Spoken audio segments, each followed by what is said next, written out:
So this is a really good question. Question here mentioning that if I maintain the new weight for 6 months of the weight loss medications, why can't I just stop the weight loss medications and my body would have adjusted to the new set point? The set point is not dependent on a duration of time in which you are that weight. So if you lose weight and you go to 160 and you maintain that for a whole year, but you go back to similar behaviors or the variables go back to how they were before, the weight goes back to how it was before as well. The set point is more of an interaction with all different hormones and inputs that your brain is dealing with. And then with that, it kind of decides on what your weight's going to be. Part of it's going to be genetics, your hormone levels, your interaction with food, your sleep patterns, your activity patterns, things like your gut microbiome. There's a lot of signaling, and the interaction with all that signaling is still being sparsed out as we're learning more.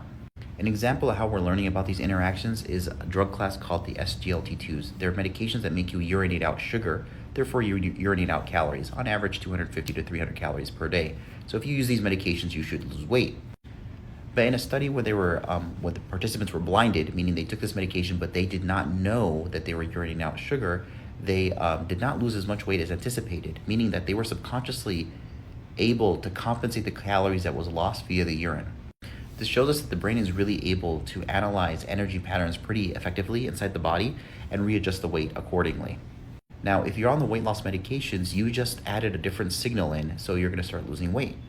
But if the weight loss medications are the only variable that you have changed, once you remove them, the weight will go back to whatever it was before. And this was well shown on studies with Wegovy, and a new study on Mounjaro showed pretty much the same thing. That's why part of the weight loss journey is realizing that whoever you are now, whatever habits you've been doing now, whatever variables you've been changing now, if you change them to lose weight, you can never go back, or you just go back to where you were. So if the medication is the only variable that you changed, the moment you get off of it, no matter how long you've been on it, eventually you'll go back to what set point the body wants you at that point in time.